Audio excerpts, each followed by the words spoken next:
Welcome to Chesapeake Treasure. I'm Pete Lesher, Chief Curator for the Chesapeake Bay Maritime Museum, and today, as we are gearing up for Watermen's Appreciation Day this coming Sunday, I thought I would share with you some objects related to the Watermen, tools of the Watermen. And what I brought out are a series of culling hammers and culling gauges. So these would be used, this particular one, typical oyster culling hammer, was used, we know where it was used and by whom, on the deck of the oyster sloop J.T. Leonard.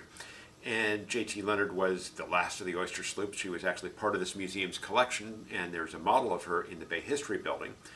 And the crewman who was bringing oysters aboard, if the oysters came up in a clump, stuck together, he would use the culling hammer to separate them or to help paw through these.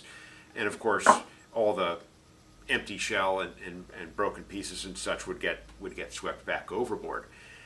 Now, on the other side is effectively a measure, and anything, if an oyster from its hinge to its bill fit inside this 3-inch gauge, it was a legal oyster. If it was smaller than that, it needed to be returned back to the bay. And so he had, of course, most watermen will just get a sense as they're going through what the size of an oyster is, whether it's a legal size or less, and they'll very quickly go through, and only if it's very, very close will they check it in this gauge.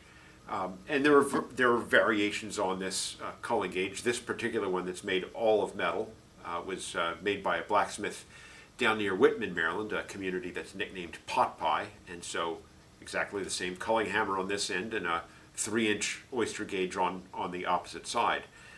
So these got called pot pie hammers because pot pie was a nickname for Whitman. There's one more. Of course, this one, this cast bronze culling gauge, clearly was made not to be a culling hammer, and this was a tool of law enforcement.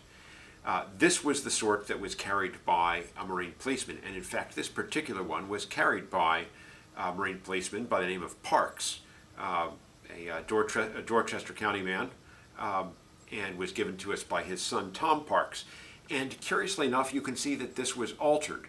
You can see that it was sawn away because originally the cull size for oysters was less than 3 inches. It was you had a minimum size that was smaller than that, and when they changed it in the early 20th century to 3 inches, the culling gauge was altered, was sawn away to give a larger 3-inch opening.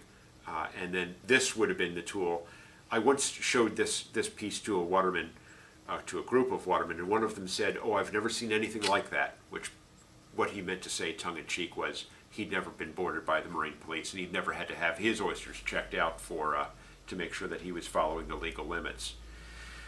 Since we are not in oyster season, but rather in crabs, and crabs being an important part of Watermen's Appreciation Day, the crabbers have the same sort of cull gauge. No need for a culling hammer when you're dealing with crabs, of course, but the minimum size for a hard crab, point to point, is 5 inches, and so this is a 5-inch culling gauge that was carried by crabber Scott Todd, and when he replaced his culling gauge, he gave his old one to the museum. So here we have tools of the watermen and of law enforcement for making sure that our seafood, our oysters and crabs, are meeting the minimum legal size.